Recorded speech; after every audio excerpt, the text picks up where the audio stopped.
Hello students, सभी को याद होगा हमने अपनी प्रीवियस क्लास में chapter 5 of civics Panchayati Raj start किया था। आज हम उसमें आगे बढ़ेंगे। अब बेटा मैं आपको बताऊंगी कि जो ग्राम पंचायत है ये और क्या क्या वर्क करती है। जैसे कि ग्राम जो सभा है वो एक कमेटी बनाती है, जैसे कि कंस्ट्रक्शन कमेटी या डेवलपमेंट कमेटी, जो कि जो भी इससे जुड़े हुए काम होते हैं, जैसे कि कौन कौन सी डेवलपमेंट होनी है, कौन से रोड ठीक होने हैं, जो क्या बनना है, स्कूल बनने हैं, डिस्पेंसरीज बननी है, हमारे गांव में क्या क्या होना है, तो इसका जो मतलब वर्क है ये सारा ये कमेटी ही देखती है। तो कभी कभी तो ये दोनों मिलकर करती है, कभी कभी इनको अलग अलग भी काम दे दिया जाता है। तो अब जैसे ग्राम पंचायत के क्या क्या वर्क होते हैं हम वो देखेंगे। The construction and maintenance of water sources, roads, drainage, school buildings and other common property resources. ठीक है, इन सबको देखना। नेक्स्ट है levying and collecting local taxes. Third है आपका executing government schemes related to generating employment in the village. ये सारे काम कंस्ट्रक्शन देखना, मेंटेनेंस देखना, जैसे कि कोई रोड टूट फूट गई है, कुछ भी जो भी बिल्डिंग्स बनी हुई हैं, जो हॉस्पिटल है, डिस्पेंसरी है या स्कूल है, उन सबको का जो भी मेंटेनेंस है या उनकी कंस्ट्रक्शन है उस सारा काम। और टैक्सेस लगाना, उनको कलेक्ट करना। तीसरा, जो भी स्कीम गवर्नमेंट निकालती है कि भी जिससे कि एम्प्लॉयमेंट लोगों को नौकरी मिलती है, उनको एग्जीक्यूट करना।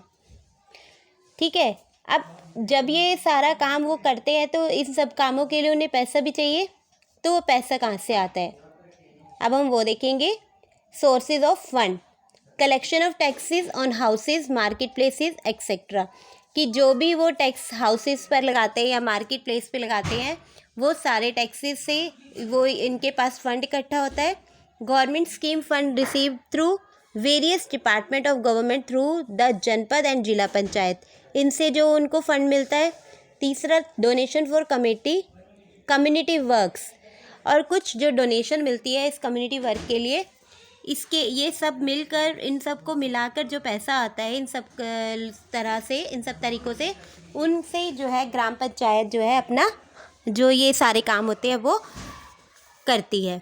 ठीक है, अब हम पढ़ेंगे कि जो हमारी पंचायत है उसके 3 लेवल कौन कौन से हैं। तो बेटा first level is Panchayati raj system, जिसमें कि people participate in their own government, खुद से अपनी गवर्नमेंट के लिए वो खुद से पार्टिसिपेट करते हैं। The panchayati raj system is the first tier और level of the democratic government. The panch and the gram panchayat are answerable to the gram sabha because it is the member of the gram sabha who elected them.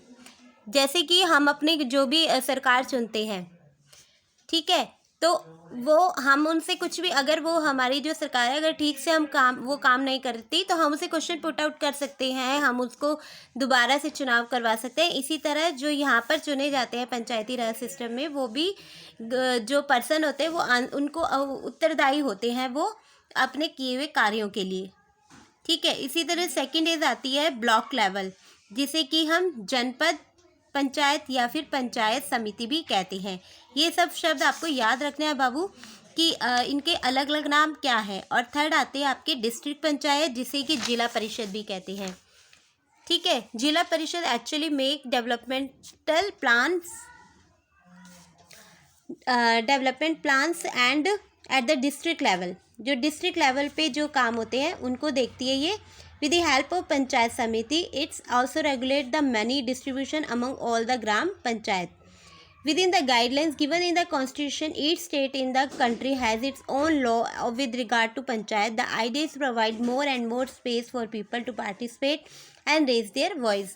यानी कि यहाँ सब भी वही डेमोक्रेटिक, जो गांव में भी जो भी ये पंच चुने जाते हैं या ग्राम सभा के मेंबर होते हैं, पंचायत समिति के मेंबर होते हैं, तो ये सब भी क्या है, डेमोक्रेटिक गवर्नमेंट की तरह ही यहाँ पर सब कुछ होता है कि हर इंसान को अपना वोट देने का हर इंसान को अधिकार है। वो जिसे चाहे वो उसे चुन सकता है। ऐसा कुछ नहीं है कि भाई कि आपको अपनी जाति के आधार पर ही चुनना है या कुछ ऐसा नहीं। जो भी आपको लगता है कि ये हमारे लिए कार्य कर सकता है तो सब मिलकर अपना अपना वोट देते हैं और फिर उसके वोटिंग के आधार पर जो चुना जाता है वो ही इन सारे कार्यों को देखता है। तो अब हमारा चैप्टर कंप्लीट हो गया। आप घर पे आज इस चैप्टर को रीड कीजिएगा।